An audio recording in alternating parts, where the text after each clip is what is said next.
Oke, baik.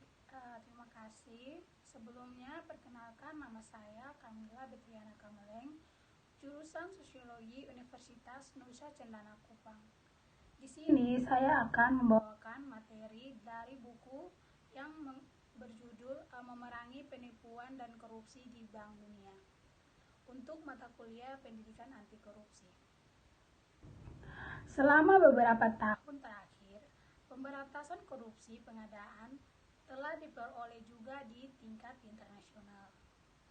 Volume ini akan menawarkan analisis mendalam tentang sistem sanksi yang diadopsi oleh bank dengan fokus khusus pada tingkat hak pertahanan yang diakui di dalamnya.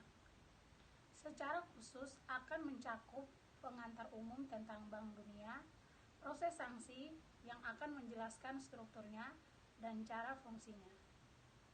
Proses sanksi Bank Dunia didirikan dan pendekatan multi-level yang dimilikinya dikembangkan untuk mencegah dan memberantas korupsi. Akhirnya, itu juga akan menganalisis proses sanksi dan perspektif komparatif. Secara khusus, memiliki garis bawah peran penting yang dimiliki daftar hitam dalam perang melawan pelanggaran ekonomi di keduanya pada tingkat domestik dan transnasional. Mari kita lihat sistem sanksi Bank Dunia. Yang pertama, alasan yang muncul untuk memerangi korupsi di Bank Dunia, yaitu melindungi sumber daya sendiri. Penerapan proses sanksi Bank Dunia tampaknya didasarkan pada alasan yang berbeda. Yang pertama adalah tujuan spesifik bank untuk melindungi miliknya sumber daya dari kemungkinan penyalahgunaan, dan yang kedua, sesuai dengan peran melawan korupsi dan penipuan sebagai bagian dari komitmen Bank Dunia untuk mengurangi kemiskinan dan ketidaksetaraan. Faktor yang ketiga, terkait kebijakan global melawan ekonomi kejahatan, berkenan dengan perlunya melindungi sumber daya bank. Hal itu secara eksplisit disediakan oleh anggaran dasar yang mengharuskan lembaga untuk membuatnya. Pengaturan untuk memastikan bahwa dana yang disediakan oleh lembaga keuangan digunakan untuk tujuan yang dimaksudkan. Secara khusus, bagian 5B dari pasal 3 IBRD, artikel perjanjian secara tegas memberikan bank akan membuat pengaturan untuk memastikan bahwa hasil pinjaman hanya digunakan untuk tujuan pemberian pinjaman dengan memperhatikan pertimbangan ekonomi dan efisiensi tanpa memperhatikan pengaruh politik atau non-ekonomi lainnya atau pertimbangan. Ketentuan ini harus dibaca sehubungan dengan bagian 1A dari pasal yang sama, yang menentukan untuk apa sumber daya bank digunakan. Ini menyatakan bahwa sumber daya dan fasilitas bank akan digunakan secara eksklusif untuk kepentingan anggota dengan pertimbangan yang adil terhadap proyek untuk pengembangan dan proyek untuk rekonstruksi sama. Oleh karena itu, merupakan tanggung jawab staf bank untuk memastikan bahwa pinjaman tersebut benar digunakan hanya untuk tujuan pembuatannya. Keadaan di mana dana yang disediakan oleh bank dapat dialihkan dari mereka yang dengan tujuan asli memiliki pertanyaan yang menjengkelkan, yang secara tradisional terkait dengan kemungkinan penggunaan sumber daya bank untuk tujuan militer. Untuk menghindari aset yang dibiayai melalui pinjaman akan dialihkan secara berlebihan. Perlindungan hukum setiap proyek, yaitu proyek persetujuan, misalnya dalam beberapa dokumen terdapat berbagai ketentuan kontrak, termasuk membutuhkan komitmen yang mengikat secara hukum dari peserta untuk mencegahnya. Penyalahgunaan aset dan fasilitas yang didanai oleh pinjaman, namun perlindungan hukum yang mungkin dimasukkan dalam perjanjian tidak bisa menjamin perlindungan mutlak terhadap penyalahgunaan yang mungkin dari sumber yang disediakan oleh bank. Akibatnya, adopsi sistem melalui lembaga keuangan dapat memberikan sanksi kepada individu dan badan hukum itu dengan menggunakan dana yang diterima dengan cara yang tidak jujur. Bahkan, jika bekerja ekspos, tampaknya merupakan elemen yang diperlukan dalam perlindungan sumber daya bank. Dengan kata lain, proses sanksi tampaknya selaras dengan kebutuhan pembuatan.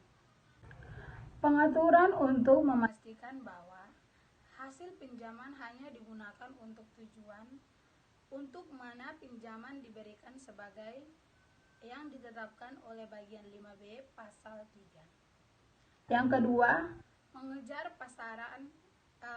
sasaran bisnis yang jelas. Penerapan proses sanksi Bank Dunia tampaknya juga terkait dengan alasan lain, yaitu kebutuhan mendesak untuk mengembangkan bisnis yang jelas di tingkat global. Dalam beberapa tahun terakhir, kesadaran yang semakin meningkat melawan kemiskinan adalah yang penting untuk mempromosikan pemerintahan yang baik telah melakukan perlawanan kejahatan ekonomi menjadi prioritas global utama. Selama 2 dekade terakhir, hubungan penting antara pemerintah, baik keuangan, dan pengentasan kemiskinan jelas muncul. Secara khusus, hubungan tertentu telah dipastikan antara kinerja perusahaan dan elemen yang mungkin mempengaruhi pada efisiensi pemerintah seperti efektivitas peradilan, adanya korupsi, kualitas birokrasi, dan kepatuhan perpajakan. Dalam studi utama yang dilakukan oleh kelompok riset pembangunan Bank Dunia, efek dari beberapa dimensi pemerintahan seperti stabilitas politik, ketidakadaan kekerasan, efektivitas pemerintah, kualitas peraturan, supremasi hukum, dan kontrol korupsi dipantau meliputi 150 negara.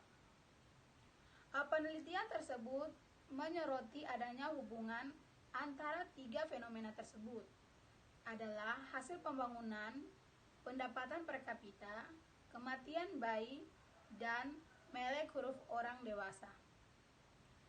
Cara sektor keuangan bersinggungan dengan korupsi di tingkat global, serta tingkat tanggung jawab yang dalam hal itu dapat dikaitkan lembaga internasional seperti Bank Dunia masih kabur. Namun, apa yang dimiliki muncul dengan beberapa kejelasan adalah bahwa sistem yang dilalui keuangan internasional, lembaga secara tradisional melakukan kegiatan pendanaan mereka, terutama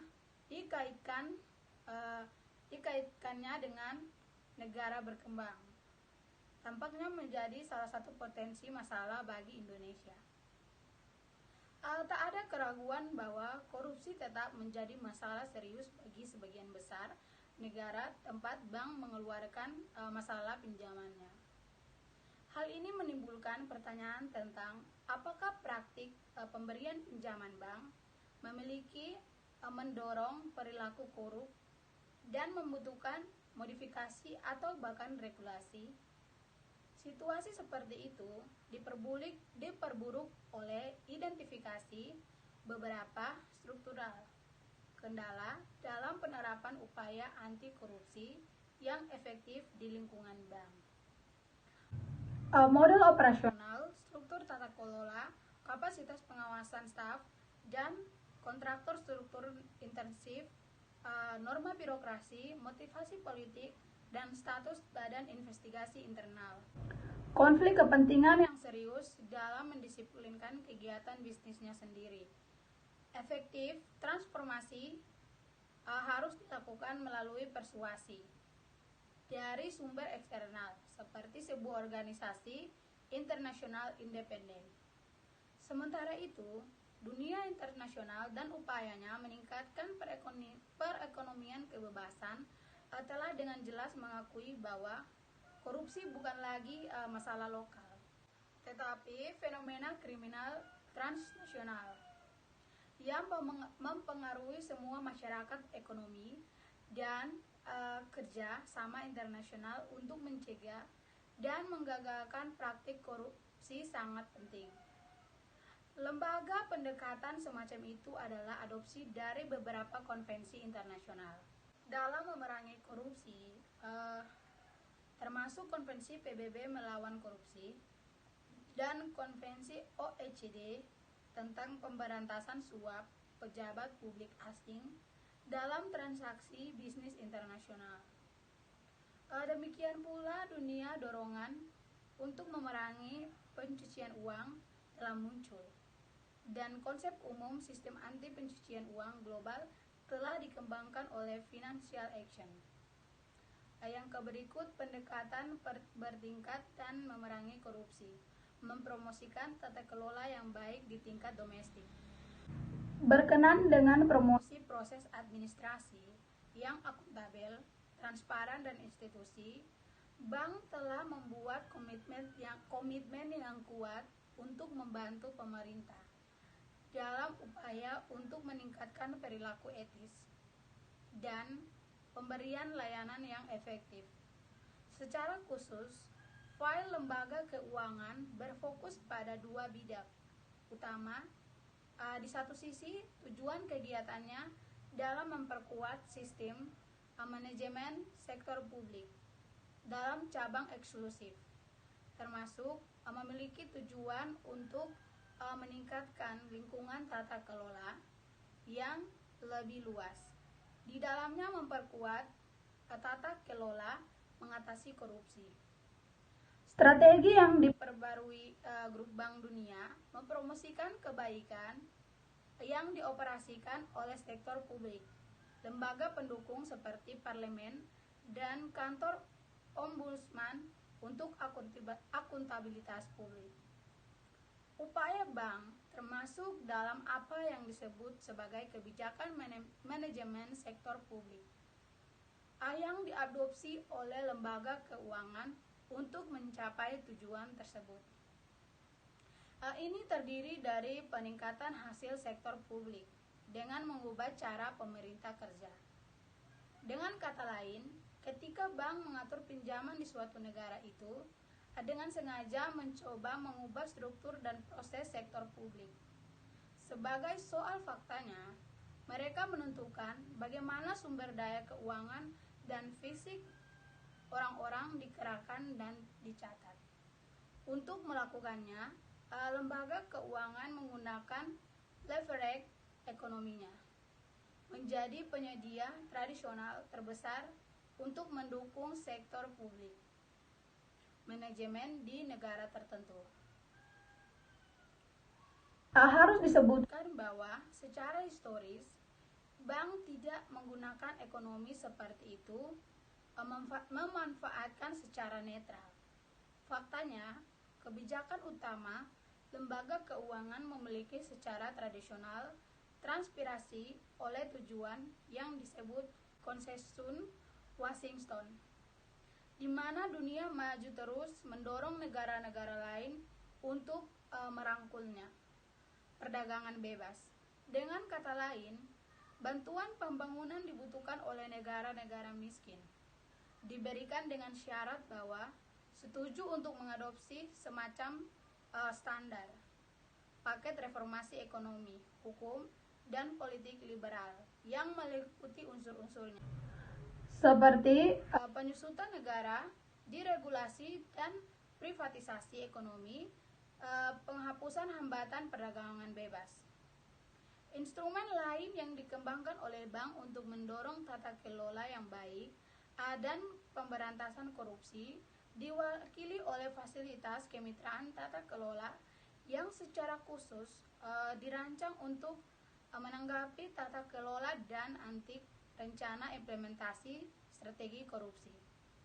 Diluncurkan pada Desember 2008 dan berlangsung hingga Juni 2015. GPF secara khusus bertujuan untuk meningkatkan staf Bank Dunia kapasitas dengan mendanai posisi staf spesialis tata kelola dan menyediakan sumber daya untuk bank yang bermaksud untuk mengintegrasikan tata kelola ke dalam operasinya di tingkat negara dan menjadi sektor. Yang berikut, membina tindakan kolektif tentang tata kelola global. Pilar lain dan strategi anti korupsi global yang dikembangkan oleh bank adalah diwakili oleh inisiatifnya dalam mendukung tindakan kolektif pada pemerintah global. Secara khusus, pada bulan Desember 2010, Bank Dunia meluncurkan International Corruption Hunters Alliance yang merupakan inisiatif internasional untuk ditangani korupsi. Ini adalah jaringan yang dibentuk oleh lebih dari 350 anggota anti korupsi, otoritas penegak hukum dan perwakilan organisasi internasional dari 130 negara. Bank Dunia bekerja sama dengan organisasi global lainnya seperti Conference of negara pihak UNCAC, G8, G20, Organisasi untuk Ekonomi Kerjasama dan Pembangunan, dan Satuan Tugas Aksi Keuangan. Baik, sekian dulu video singkat dari saya mengenai memerangi penipuan dan korupsi di Bank Dunia. Terima kasih.